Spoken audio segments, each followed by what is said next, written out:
श्री कृष्ण गोविंदे हरे मुरारी ए नाथो नारायण वासुदेवा। हरे कृष्णा। आप सभी के दिन शुभ हो। पंचांग के अनुसार 20 जनवरी दिन मंगलवार माघ मास के शुक्ल पक्ष के द्वितीया तिथि है और 20 जनवरी मंगलवार को अमृत काल सुबह में 3:11 से एम सुबह 4:51 तक एम रहेगा अमृतकाल और ब्रह्मा मुहूर्त सुबह 5:37 से एम सुबह 6:25 तक रहेगा। अभिजीत मुहूर्त दोपहर में 12:16 से पीएम से 12:49 तक पीएम रहेगा। राहु काल दोपहर 3:19 से पीएम से 4:40 तक रहेगा। सूर्योदय सुबह 7:14 से सूर्य अस्त शाम 6:01 तक रहेगा। आज माघ मास महात्म की 17वां अध्याय संपूर्ण कथा और आरती। इससे पहले जानिए धन समृद्धि और बरकत देने वाली माता सीता की कहानी, फिर कथा आगे विस्तार से। यह कहानी सीता माता कहती थी और श्री राम इसे सुना करते थे। एक दिन श्री राम भगवान को किसी काम के लिए बाहर जाना पड़ा तो सीता माता कहने लगी कि भगवान मेरा तो 12 वर्ष की नित्य नेम का कहानी है। अब आप बाहर जाएंगे तो मैं अपनी कहानी किसे सुनाऊंगी। श्री राम ने कहे कि तुम कुएं की पाल पर जाकर बैठ जाना और जो वहां स्त्री औरत पानी भरने आएंगे उसे अपनी कहानी सुना देना।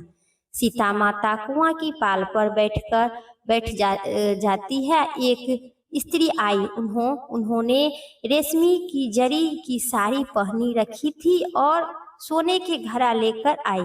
सीता माता उसे देखकर कहती है कि बहन मेरा 12 वर्ष का नित्य नेम की कहानी सुन लो। वह स्त्री बोली कि मैं तुम्हारी नित्य नेम की कहानी सुनूंगी तो मुझे घर जाने में देर हो जाएगी और मेरी सास मुझे डांटेगी। उससे कहानी नहीं सुनी और वह चली गई। उनकी रेशम जरी की साड़ी फट गई, सोने के घड़ा मिट्टी में बदल गया। सास ने देखा तो पूछा कि किसकी दोस्त अपनी सिर पर लेकर आई है। बहू ने कही कि कुएं पर एक औरत बैठी थी, उन्होंने कहानी सुनने के लिए कही लेकिन मैं नहीं सुनी, जिसका फल यह मिला। बहू की बात सुनकर अगले दिन वह साड़ी पहनकर और वही घड़ा लेकर सास कुएं की पाल पर आई। सास को वही माता सीता बैठी मिली तो माता सीता ने कही कि बहन मेरी कहानी सुन लीजिए। सास बोली कि एक बार नहीं, एक बार छोड़ो, मैं तो 4 बार आपकी कहानी सुनूंगी। आपकी कहानी सुनकर ही मैं अपना घर जाऊंगी। सीता माता ने अपनी कहानी शुरू कर दी। फिर सीता माता ने कहे बहन यह पहले सुन लो। यह कहानी सुनने से जो भी मुरादें होती है वह पूर्ण हो जाती है। अन्न धन की भंडार भरती है, सुख संपत्ति और अखंड सौभाग्यवती की प्राप्ति होती है। फिर सास बोली बहन तुम अपना कहानी एक बार नहीं, मुझे तो 4 बार ऐसी कहानी सुनने हैं। तुम अपना कहानी शुरू करो, मैं आपकी कहानी सुनूंगी। तो फिर सीता माता अपनी कहानी शुरू कर दिए। राम आए लक्ष्मण आए, देश के पुजारी आए, नित्य नेम के नेम लाए। आओ राम बैठो राम, लपसी रसोई जियो राम, माखन मिश्री खाओ राम, दूध बतासा पियो राम, सूत के पलंगा मोठो राम, साल दुसाला ओठो राम, साल दुसाला मोठो राम। जब बोलू राम ही राम, राम समारे सबका काम, खाली घर भंडार भरे, सबका बेड़ा पार करे। श्री राम जय जय राम। सास बोली कि बहन कहानी तो बहुत अच्छी लगी। कहानी सुनकर सास घर चली गई और उनकी साड़ी फिर से रेशम की जरी में बन गई, मिट्टी के घड़ा सोने में बदल गया। बहू कहने लगी कि सासू माँ आप ये सब कैसे हो गया। सास ने कहा कि बहू तू दोष लगाकर आई थी और मैं अब दोष उतार कर आई हूँ। बहू ने फिर पूछा कि कुएं वाली स्त्री कौन थी। सास बोली कि वे सीता माता थी, वे पुराने से नए कर देते हैं, खाली घर भंडार भर देते हैं, माँ लक्ष्मी की बास घर में कर देते हैं, आदमी की जो भी इच्छा होती है उसे पूरा कर देते हैं। बहू बोली कि ऐसी कहानी तो मुझे भी सुनना चाहिए।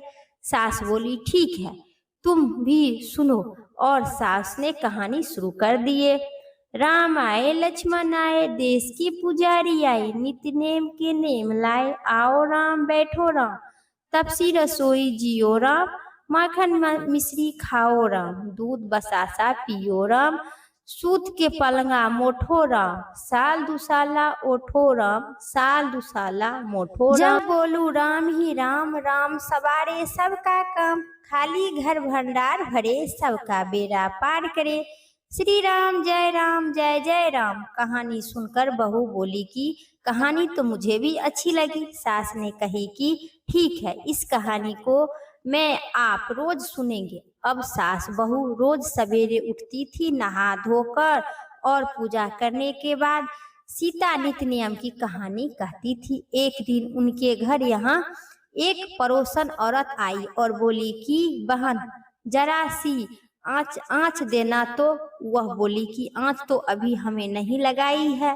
पड़ोसन ने कहे कि तुम सुबह 4 बजे उठकर क्या करती हो? फिर वह बोली, उन्होंने कहा कि सुबह उठकर हम पूजा करते हैं, फिर सीता माता की नित्य नेम की कहानी सुनते हैं।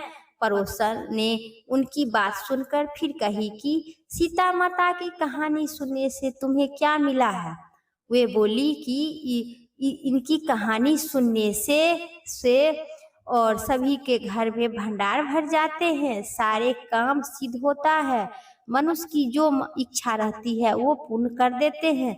पड़ोसन कहती है कि बहन ऐसी कहानी तो मुझे भी सुना दो। फिर वह बोली ठीक है, तुम भी यह कहानी सुन लो। राम आए लक्ष्मण आए, देश के पुजारी आए, नित्य नेम की नेम लाए, आओ राम बैठो राम, माखन मिश्री जियो राम। सारी कहानी सुनने के बाद पड़ोसन कहने लगी कि बहन कहानी तो मुझे भी अच्छी लगी। अब वह पड़ोसन भी नित्य नेम सीता की कहानी कहने लगी। कहानी कहने से सीता माता ने पड़ोसन के भी भंडार भर दिए। अब तो पूरे मोहल्ले पूरे गांव में सीता माता के नित्य नेम की कथा चल पड़ी। ये हर किसी को मनोकामना पूर्ण किए। हे सीता माता, जैसे उस पड़ोसन को भंडार भरे उसी प्रकार जो कथा सुनते हैं, हुंकार भरते हैं, सभी को मनोकामना पूर्ण करना और अखंड सौभाग्यवती की प्राप्ति देना। बोलिए सीता माता श्री रामचंद्र भगवान की जय। अप्सराएं कहने लगे कि हे राक्षस, वह ब्राह्मण कहने लगा कि इंद्र इस प्रकार अपनी अमरावती पुरी को गए सो कल्याणी, तुम भी देवताओं से सेवा किया जाने वाले प्रयाग में माघ स्नान करने से निष्पाप होकर स्वर्ग में जाओगी। सो मैं उस ब्राह्मण के यह वचन सुनकर उनके पैर में पकड़कर प्रणाम किए और घर में जाकर सब भाई बंधु नौकर चाकर धनिक और सभी को त्याग कर शरीर को नष्ट होने वाले वस्तुओं समझकर घर से निकली और माघ में गंगा यमुना में संगम में जाकर स्नान किए। सो से निश्चयचर 3 दिन तक स्नान से मेरे सभी पाप नष्ट हो गया और 27 दिन के पुण्य से देवता हो गए और पार्वती की सखी होकर सुख से निवास करती हूँ। इसलिए मैं प्रयाग के महात्म को याद करके सब देवताओं सहित माघ में प्रयाग स्नान करती हूँ। जो मनचित और श्रद्धा भाव से जो माघ मास को स्नान करता है, पापी से भी धर्मात्मा हो जाता है।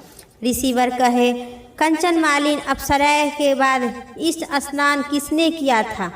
फिर राक्षस का नाम आया। उस राक्षस के नाम निश्चयचर था। मैं सो कहता हूँ सुनो। मैं अपना यह सब वृथा तुमसे कहूँगा। तुम भी यह योनि में पड़ने और कुरूप होने के सब कारण कहो। तुम्हारी दाढ़ी और मोछें बहुत बड़ी बड़ी हो गया है और पार्वती की गुफा में निवास करते हो। निश्चर कहने लगा कि हे भद्रे, सज्जनों से गुप्त बात कहने में भी कोई हानि नहीं होती है। सो तुमको अब कोई सया नहीं रहा है कि मैं उद्धार तुमसे ही होगा। सो मैं अपना सब वृथा तुमसे कहता हूँ। मैं काशीपुर के वेद का ज्ञाता था और बड़े उच्च कुल में ब्राह्मण के घर में मेरा जन्म लिए थे। मैं राजा, पापी, शूद्र तथा वैश्य के अनेक प्रकार के दान लिए थे। मैं दान लेने के में चंडाल को भी नहीं छोड़ा था और उस जन्म में मैं कोई भी धर्म नहीं किए थे। वहीं पर ही मृत्यु के बाद मृत्यु को प्राप्त हो गए और तीर्थ स्थान पर मरने के कारण नरक में नहीं गए। पहले तो 2 बार गिद्ध योनि में जन्म हुआ, 3 बार बाघ योनि में, 2 बार सांप योनि में, 1 बार उल्लू योनि में और अब 10वां बार राक्षस में हुआ हूँ और सैकड़ों वर्षों से इसी योनि में हूँ। इस स्थान को 3 योजन तक मैंने जीव जंतु को त्याग दिया हूँ। बिना अपराध के वस्तु से प्राणियों को मैं नष्ट किया हूँ। इसी कारण मेरा मन अशांत दुखी है। तुम्हारे दर्शन से चित्त में कुछ शांत आवश्यक आई है, क्योंकि सज्जनों का संग तुरंत ही सुखदायक होता है। मैं अपने दुख को कारण आपसे कहे और सज्जन लोग सतदेव दूसरे को दुखी को दूर करते हैं। अब यह बताता हूँ कि इस दुख रूपी समुद्र को कैसे पार कर सकता हूँ। फिर क्या क्षीर सागर हंस को दूध देता है, बगलों को क्यों नहीं दूध देता। दत्तात्रेय जी कहने लगे कि इसी प्रकार उनके वचन सुनकर कंचन मालिनी कहने लगी कि हे राक्षस, मैं अवश्य तुम्हारा कल्याण करूंगी। तुम्हारा दृष्ट प्रतीक्षा की है, तुम्हारी मुक्ति के लिए प्रयत्न करूंगी। और मैं बहुत बार प्रयाग में स्नान किया हूँ। वेद जानने वाले ऋषियों ने दुखी को दान देने की प्रयत्न किए हैं। समुद्र में जल बरसने से क्या लाभ है। प्रयाग में स्नान करने का एक बार का फल मैं तुझे देता हूँ, उसी से तुम्हारा स्वर्ग की प्राप्ति होगी। उनके फल का अनुभव मैं कर चुकी हूँ। तब उस अप्सराएँ ने अपने गीले वस्त्र का जल निचोड़कर जल का हाथ में लेकर माघ स्नान का प्राप्त फल उस राक्षस को दे दी और अर्पण की। उसी समय पुण्य प्राप्त वह राक्षस शरीर छोड़कर तेजमय सूर्य का दृष्ट हो गया और होते ही देवता रूप हो गए। आकाश में विमान पर चढ़कर अपनी क्रांति से चारों दिशाओं की प्रकाशित करता हुआ शोभामान हो गए और कहने लगे कि ईश्वर ही जानते हैं कि तुमने कितना उपकार मुझ पर किए हैं। अब भी कृपा करे, तुम्हारी आज्ञा पाकर स्वर्ग में मैं जा रही हूँ। तब कंचन मालिनी ने कही कि सतदेव, धर्म की सेवा करो, काम रूपी शत्रुओं को जीत लो, दूसरों को गुण तथा दोषों को वर्ण मत करो, शिव और वासुदेव का पूजन करो, इसी देह का मोह मत करना, पत्नी पुत्र और धनी की ममता त्याग करो, सतदेव बोलो, वैराग्य जीवन जियो। अब भाव चरण से योगी बनो। मैं तुम्हें यह धर्म का लक्षण कहे। अब तुम सत देवताओं रूपी होकर शीघ्र ही स्वर्ग में जाओ। दत्तात्रेय जी कहने लगी कि इसी प्रकार कंचनमाली गंधर्व ने सुशोभित वह राक्षस को कंचनमालिन को नमस्कार कर स्वर्ग में गए। जो माघ मास स्नान करते हैं उनको सभी प्रकार के कल्याणमयी सुख संपत्ति दुख सभी प्रकार के मुक्ति होते हैं और भगवान विष्णु की चरण में जाते हैं। उसी राक्षस ने फिर शोभामान होके वैकुंठ धाम में गए। दत्तात्रेय जी ने कहने लगे जो भी इंसान और माघ मास के स्नान करता है उसी प्रकार राक्षस के जैसे स्वर्ग की प्राप्ति होती है। और देवता कन्याओं ने वहां जाकर कंचनमालिन पर पुष्प की वर्षा की। प्रेम पूर्वक कहा कि हे भद्रे, तुमने इस राक्षस का उद्धार की। इस दुष्ट को डर से कोई भी इस वन में प्रवेश नहीं करता था। अब हम निडर होकर विचरण करेंगे। इसी प्रकार कंचनमालिन ने उस राक्षस को उद्धार करके प्रेम पूर्वक देवता कन्या से क्रीड़ा करते हुए शिवलोक गई। प्रेम से कहिए विष्णु भगवान की। एक लप्सी थी, दूसरी तपसी थी। तपसी हमेशा भगवान की तपस्या में लीन रहा करता था। लप्सी रोज सवा सेर की लप्सी बनाकर भगवान को भोग लगाकर स्वयं जीम लेता था। एक दिन दोनों लड़ने लगी। तपसी बोला, मैं रोज भगवान की तपस्या करती हूँ इसलिए मैं बड़ा हूँ। लप्सी बोला, मैं रोज भगवान को सवा सेर के लप्सी लगाकर भोग लगाती हूँ इसलिए मैं बड़ा हूँ। नारद जी वहाँ से गुजर रहे थे। दोनों को लड़ता देखकर उन्हें पूछने लगे कि क्यों लड़ रहे हो। तपसी ने खुद से बड़ा होने के कारण बताई और लप्सी ने अपना भी कारण बताया। नारद जी बोले, तुम्हारा फैसला मैं कल कर दूंगी। दूसरे दिन लप्सी और तपसी नहा धोकर अपनी रोज की भक्ति करने लगी तो नारद जी ने छुपकर 1.25 करोड़ की एक अंगूठी उन दोनों के आगे रख दिए। तपसी की नज़र जब अंगूठी पर पड़ी तो उन्होंने छुपकर अंगूठी के उठाकर अपने पैर के घुटने में दबा ली। लप्सी की नज़र अंगूठी पर पड़ी तो लेकिन उन्हें ध्यान नहीं दी और भगवान के भोग लगाकर स्वयं खाने में लगी रहती थी। नारद जी के सामने आए तो दोनों ने पूछा कि कौन हम दोनों में से बड़ा है। तो नारद जी ने तपसी से खड़ा होने का कहे। वे खड़ा हुई तो उनके नीचे दबी अंगूठी दिखाई पड़ी। नारद जी ने तपसी से कहा, तपस्या करने के बाद भी तुम्हारी चोरी करने की आदत नहीं गई है, इसलिए लप्सी तुमसे बड़ी है। लप्सी बड़ी है। फिर तपसी ने बहुत रोने लगी, गिड़गिड़ाने लगी। नारद भगवान, मुझसे बहुत बड़ी भूल हो गई है, मुझे क्षमा कर दीजिए।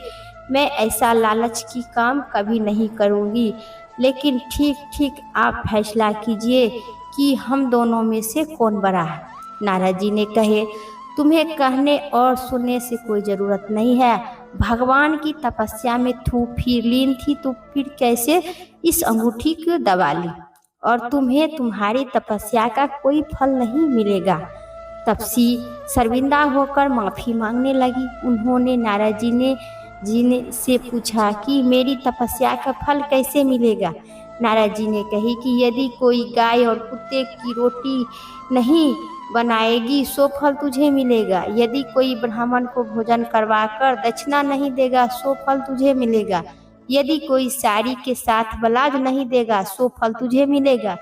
यदि कोई दिए से दिए जलाएगा सो फल तुझे मिलेगा। यदि कोई सारी कहानी सुनने के बाद तुम्हारी कहानी और कथा नहीं सुनेगा सो फल तुझे मिलेगा। उसी दिन से हर व्रत और कथा कहानी के साथ ही लप्सी और तपसी की कहानी सुनी और कही जाती है।